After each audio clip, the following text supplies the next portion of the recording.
And we begin this morning with some breaking news. One person is dead after a head-on crash in Ramona. This happened just before 4 this morning on State Route 67 near Bortz Lane. Now, 2 cars were involved in this. One person in one of those cars, sadly, they died. We don't know the condition of the other person in the other car. A SIG alert has been issued. We will stay on top of this, and we will bring you any updates as soon as we get them. And more breaking news. Police are investigating a stabbing at a nightclub in the Gaslamp. It happened at Toro just after midnight. Thanks for joining us, everyone, here at 6 a.m. I'm Chris Groh, in for Eric Connor. And I'm Carrie Lane, in for Netta Iranpour. This follows other violent incidents over the weekend, including a shooting. CBS 8's Dana Marie McNichol is live at San Diego Police headquarters with details on the latest crime, plus how businesses are trying to keep people safe. Dana Marie, this is becoming a growing issue. It is. Good morning, Carrie and Chris. I could tell you that police spent a lot of time in the Gaslamp over the weekend. A couple of violent incidents that happened. I do want to break down the timeline of all of that.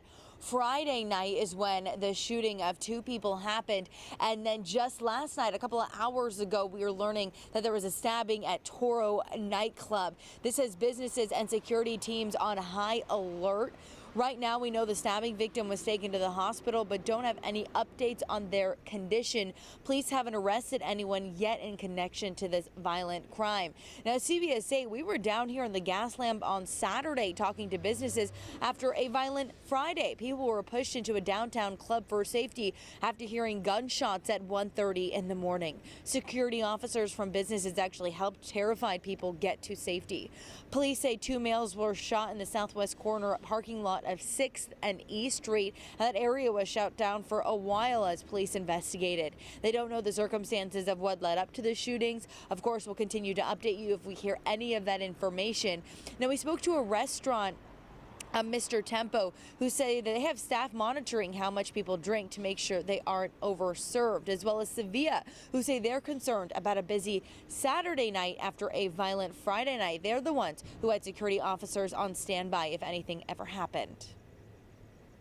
We have a great security team. Obviously, we're an establishment that serves alcohol, so we follow all the rules and regulations.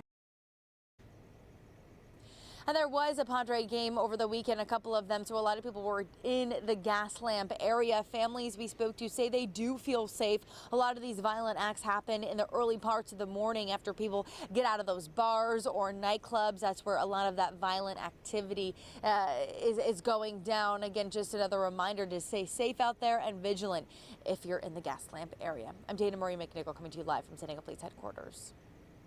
Dana Marie, thank you. This morning, a man is being charged with assault with a deadly weapon after a brawl outside Rich's nightclub in Hillcrest. This happened early yesterday morning. Police say at least 9 people were involved, including the club's security guard. 4 people were hurt in the fight, including one man his head was bleeding. 3 men were arrested. Police say 1 other person involved in the fight had to be restrained in a body wrap to stop him from hurting himself. And this morning, a man is under arrest accused in a stabbing after a road rage incident. It happened around noon yesterday in Carlsbad. Police say there was some sort of road rage incident on the 5, which ended in an altercation in a retail parking lot. Officers say that's when the 22-year-old victim, is expected to be okay, but the 40-year-old suspect was also taken to the hospital and will be booked into jail.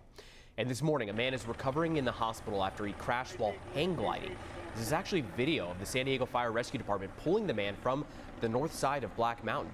Rescue officials say the man in his 20s crashed around 6 last night. He did suffer serious injuries. And right now, the Sheriff's Department is investigating a death near Middletown. A coaster hit and killed a cyclist at Washington Street around 3:30 p.m. yesterday. Investigators haven't released anything about the victim yet. The coaster tracks are back open and the trolley was not affected. And turning to an increase in migrants at the border, groups of asylum seekers have been seen lining up at the border between Tijuana and San Diego recently. Now, yesterday, groups of migrants could be seen gathering behind the border wall. Immigration rights advocates say there are a few factors that are playing into this recent rise. Migrants are being asked to use the CBP app to start the asylum seeking process. However, many of their phones don't have the technology to actually use it. Language barriers also pose a problem. We're told the app is only in English, Spanish, and Haitian Creole. So there are a lot of errors that people are seeing with the application, and it's just not the right way to welcome people with dignity when they're fleeing harm. People should be able to show up, and it's their legal right to show up at a port or wherever it might be and say, I want to start an asylum claim. Once asylum seekers are in the U.S., temporary housing has been hard to find and many migrant shelters are at capacity. Advocates want the federal government to supply more resources so that organizations can keep up with the demand. And this morning, hundreds of healthcare workers from across the county are expected to hold a rally. The event happening in La Mesa is being organized by the employees union. They're demanding fair wages, better working conditions, and the need to solve the patient care crisis. Among those expected to participate are the union members from Kaiser Permanente, who say they are dealing with burnout and are currently voting to authorize a strike.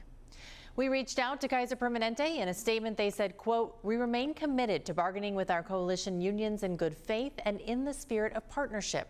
We are confident that we will reach an agreement that achieves this goal before the national agreement expires on September 30th, end quote. They also say they're on track to hire more than 29,000 new employees in 2023. Now, as we know, San Diego already a top destination to visit, so no surprise people are coming here to celebrate Labor Day. While businesses are using it as a chance to bring in extra money ahead of the slower winter months. Places like hotels, restaurants, and retailers are actually seeing an increase in revenue right now.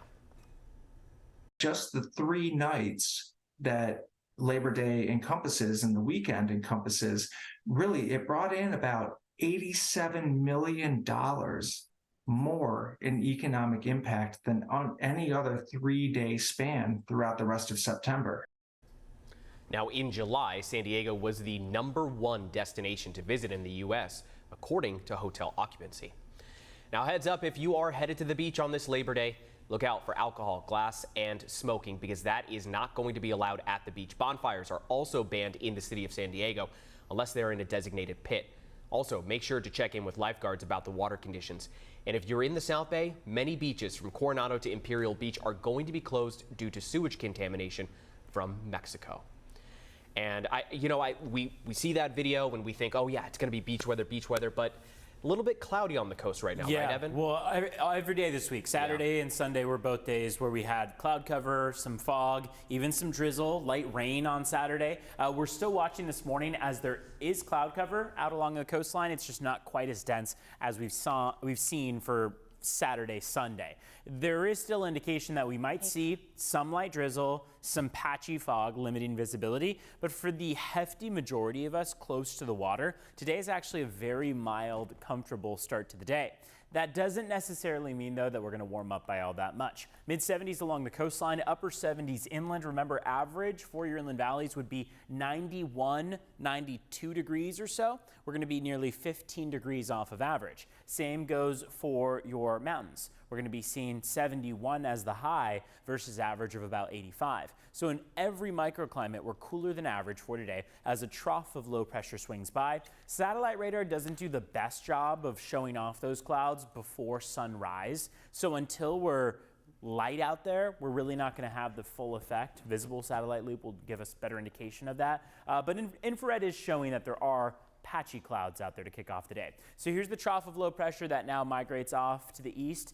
Ridge of high pressure builds in its place, but it's going to take some time to really move in our direction. Here's where the heat is centered, and we're not under that, not even between now through Thursday. So beyond Thursday, it really starts to move in our direction and give us much more of that warmth. But until then, we're going to hang out in that cooler than average range. We're going to have that marine layer with us daily. So that's really what we're focused in on. Walking out the door, it's much cooler than what we saw at this time last week. At this time last week, our overnight lows were about 70 degrees. We were not getting cooler than that in many spots. Now we're in the upper 50s, low 60s. So this is the time, if you in the morning hours like to open up the windows, maybe let in some of the fresh, cool air, do it now, or get that workout, run, walk in before temperatures start to warm up by the afternoon or before we get that higher UV exposure. I mean, afternoon highs are not going to be anything too hot to be working out in, with 70s in play, but just something to keep in mind is that this is going to be that cooler stretch of 50s and 60s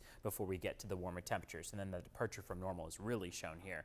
12 degrees cooler in Oceanside than 24 hours ago, 9 degrees cooler in Ramona. Let's take a look at what's going on in traffic. We do want to let you know about the SIG alert that we previously were taking a look at the start of the show. This is on the 67. It's close to the Ramona area. SIG alert is still in effect until both tow trucks have cleared the vehicles that were in this two-vehicle head-on collision. We know one person was killed in this.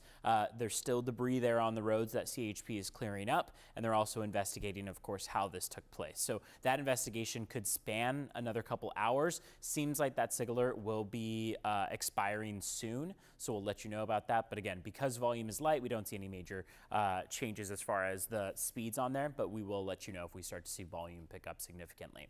Border wait times, 25 minutes at the San Ysidro Port of Entry, 35 at Otay Mesa. Back to you two. Still ahead, after 2 months worth of rain fell in the desert, thousands are now stranded at Burning Man. Plus, new information on Jimmy Buffett's cause of death and how he is being honored in San Diego.